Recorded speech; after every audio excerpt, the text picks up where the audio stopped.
एक बड़ा सवाल एक बार फिर खड़ा हो चुका है कि क्या कश्मीरी आइडेंटिटी लोगों में शक और शंका पैदा करती है, और क्या देश भर के अन्य शहरों में रहने वाले लोग कश्मीर के रहने वाले लोगों के लिए उनका व्यक्तित्व और उनकी पहचान कश्मीरी आइडेंटिटी के साथ जोड़ के देखते हैं।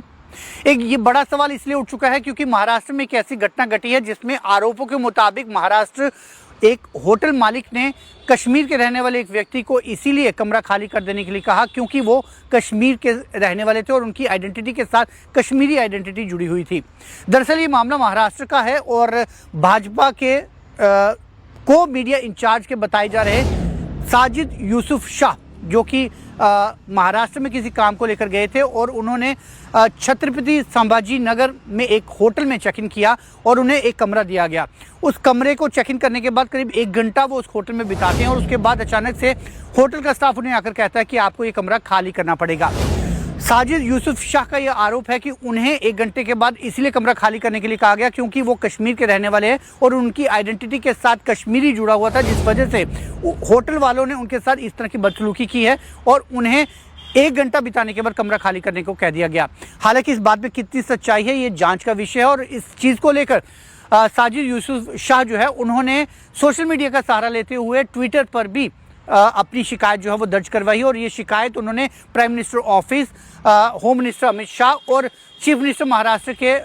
देवेंद्र फडणवीस को भी टैग किया है और इस मामले की जांच के लिए उन्होंने शिकायत दर्ज करवाई है कि इस मामले की जांच हो कि आखिर कश्मीरी आइडेंटिटी की वजह से उन्हें 1 घंटा बिताने के बाद होटल मालिकों द्वारा कमरा खाली करने के लिए इस तरह से अनफेयर क्यों कहा गया है। हालांकि ये मामला सोशल मीडिया में आने के बाद जो है वो होटल मालिकों की तरफ से भी अपनी सफाई दी गई। होटल मालिकों का ये कहना था कि कमरा जो है वो पहले से बुक हुआ था किसी अन्य व्यक्ति के लिए, लेकिन एक लोअर स्टाफ ने गलती से साजिद यूसुफ शाह को ये कमरा जो है वो अलॉट कर दिया। हालांकि जब इस बात की भनक जो है वो हायर स्टाफ को पता चली तो उन्होंने उस स्टाफ को बोला कि ये कमरा ऑलरेडी बुक था और आप साजिद यूसुफ शाह को ये कमरा वापस खाली करने के लिए कहिए। और जब उन्हें ये कहा जाता है तो उसके बाद ये पूरा मामला गरमा जाता है, जिस पर साजिद यूसुफ शाह का ये आरोप लगाया जा रहा है कि उन्हें सिर्फ कश्मीरी आइडेंटिटी होने की वजह से ये कमरा खाली करने के लिए कहा जा रहा है। हालांकि होटल मालिकों द्वारा ये भी कहा जा रहा है कि इससे पहले भी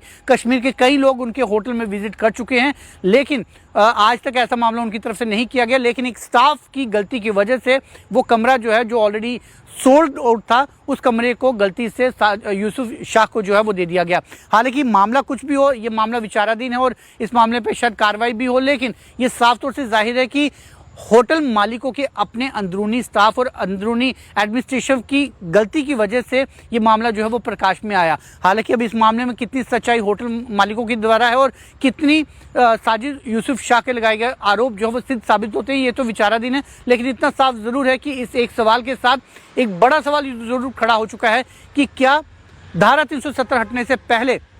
जिस तरह से कश्मीर के रहने वाले लोग और कश्मीरी आइडेंटिटी के साथ रहने वाले लोगों की धारणा देश भर के लोगों में थी, क्या वो धारणा अब तक बदल पाई या आज भी देश भर में जम्मू कश्मीर और खासतौर से कश्मीरी आइडेंटिटी के साथ अटैच रहने वाले लोगों के लिए लोगों में अभी भी अवधारणा जो है वो एक अलग थलग बनी हुई है।